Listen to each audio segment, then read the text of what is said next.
Halo, ketemu kembali di Z Channel.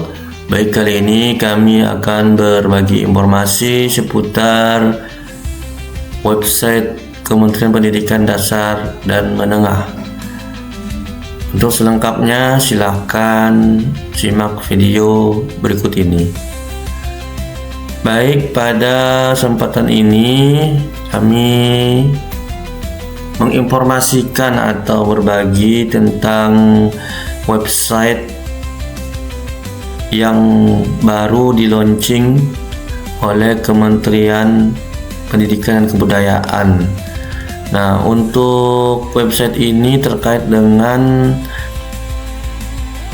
dokumen terakhir, dokumen yang sebagai bukti bahwa siswa itu sudah menyelesaikan sekolahnya, yaitu dokumen ijazah. Nah, untuk tahun ini 2025 untuk ijazah siswa akan dicetak ataupun akan di upgrade menjadi e-ijazah. Jadi ada e-ijazah. Kalau sebelumnya itu ijazah itu ditulis manual. Nah, kalau saat ini 2025 ijazah itu akan dalam bentuk elektronik. Jadi pihak sekolah itu hanya memvalidasi data-data siswa-siswanya yang khususnya kelas jenjang akhir, sehingga datanya valid ya di website ijazah. Jadi sebelumnya itu apa, kita lihat makna ataupun definisi ijazah. Nah, ini artinya ijazah itu ijazah elektronik atau dokumen digital sebagai pengakuan atas kelulusan peserta didik dari satuan pendidikan formal dan non formal. Nah, ini ijazah merupakan inovasi teknologi di bidang pendidikan untuk menggantikan ijazah fisik atau cetak dengan dokumen digital yang lebih aman, praktis, dan mudah diverifikasi. Nah, itu ijazah.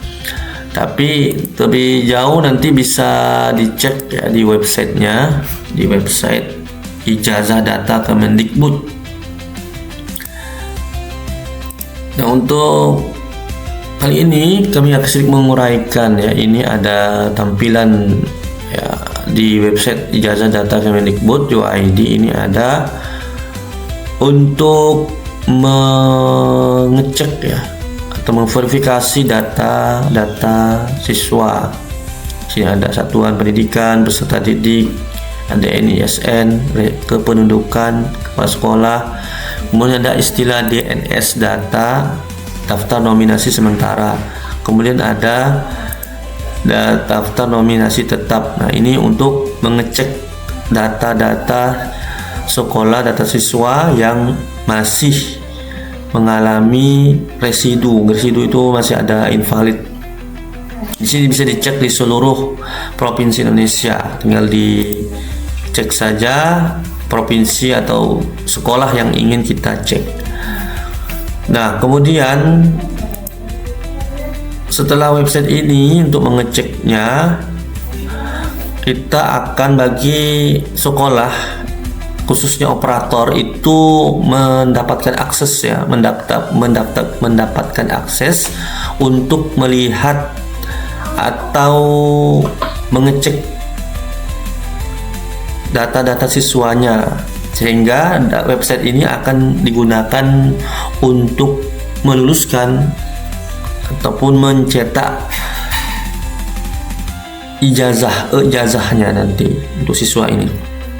Nah, jadi kalau kita ketikkan di Google itu ijazah, maka akan muncul tampilan paling atas seperti ini. Nah, ini tampilan dashboard validasi data peserta didik tingkat akhir, data dukung penerimaan ijazah. Nah, di bagian atas itu, ada menu manajemen ijazah, data induk ijazah. Coba kita cek nih seperti apa tampilannya. Nah, ini untuk, jadi ada dua fitur ya, atau tiga ini ijazah data Kemendikbud. Kemudian ada portal data induk ijazah. Jadi di sini untuk mengecek data ijazah, tinggal diklik saja cari ijazah. Ini nama sekolah, NPSN, nama ijazah, nomor surat ijazah, tanggal lahir. Nah, bisa dicek. Nah, untuk tampilannya kita belum bisa mereview karena mungkin saat ini masih belum bisa berjalan ya, karena lagi launching untuk tahun ini. Nah, di sini juga ada panduannya. Ini untuk mengecek ya, seperti website ngecek NISN. Nah, di sini Kemendikbud menyediakan ya untuk website untuk mengecek ijazah siswa-siswanya. Nah, ini tampilan portal ijazah data Kemendikbud UID. Ini untuk mengecek ijazah data. Kalau yang ini ijazah data Kemendikbud juga, ini dashboardnya. Tapi kalau ini untuk mengecek data mencari ijazah. Kemudian di sini kita ada manajemen ijazah. Nah, manajemen ijazah ini adalah akses untuk sekolah, terutama nanti dibantu oleh operator. Kita cek tampilannya, kita klik saja di sini manajemen ijazah. Nah, dia akan muncul website lain ya, website ataupun tampilan yang lain. Jadi induknya itu ijazah data Kemendikbud UID, ini dashboardnya. Kemudian kalau kita ingin mencari ijazah itu, nama websitenya itu sini, ijazah data Kemendikbud UID ya. Ini yang utama sebenarnya induknya. Tapi kalau yang dashboard berandanya ini seperti ini untuk validasi. Kemudian untuk verbal ijazah yang diakses oleh operator sekolah, sini kita bisa melihat proses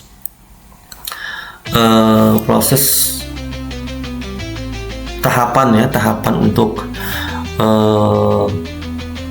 penerbitan ijazah ini. Nah, di sini ada beberapa menu. Saya perlihatkan. Di sini ada beranda, di sini ada nama operator, nama profil satuan pendidikan, nama sekolah, akreditasi, nama kepala sekolah, status sekolah, bentuk pendidikan, dan lokasi sekolah itu, kecamatan, kota atau kabupaten, provinsi. Nah, di sini juga di beranda kita dilihatkan proses ya, tahapan DNS, kelulusan, SPTNJ, SPTJM, kemudian DNT, dan penomoran. Di sini kita bisa mengecek juga jumlah data siswa yang masih residu atau invalid.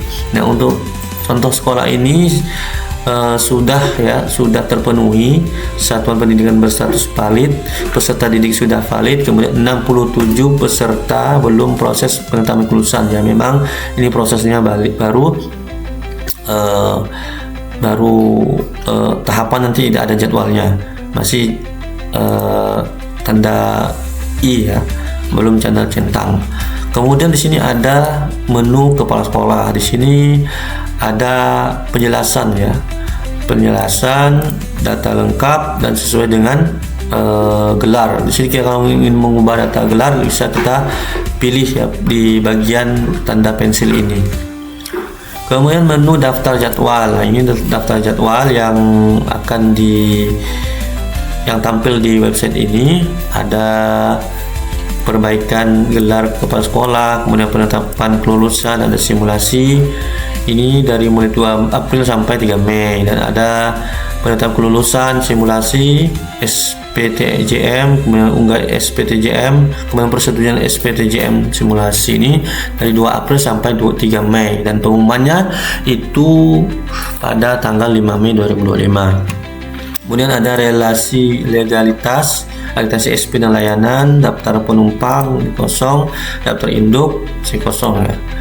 Kemudian DNS, daftar nominasi sementara. Di sini ada beberapa pilihan: validasi DNS, penetapan kelulusan, unggah SK penetapan, pembuatan SPTJM. Kemudian ada DNT. DNT ini daftar nominasi tetap. Kemudian di sini ada menu pengelolaan ijazah. ini masih kosong ya, karena belum ada proses nominasi tetap. Kemudian di sini ada link terkait, di sini ada pengelolaan data, verbal PD, dashboard ijazah, kemudian ada pendataan, dapodik, dan emis. Berarti di sini terintegrasi ya untuk aplikasi sekolah beberapa dapodik yang kalau di bawah Kemendikbud dan di bawah Kemenang itu ada namanya emis. Jadi itu untuk sekilas tentang website e-ijazah. Semoga bermanfaat. Jika video ini bermanfaat, jangan lupa like, share, komen, dan subscribe. Assalamualaikum warahmatullahi wabarakatuh.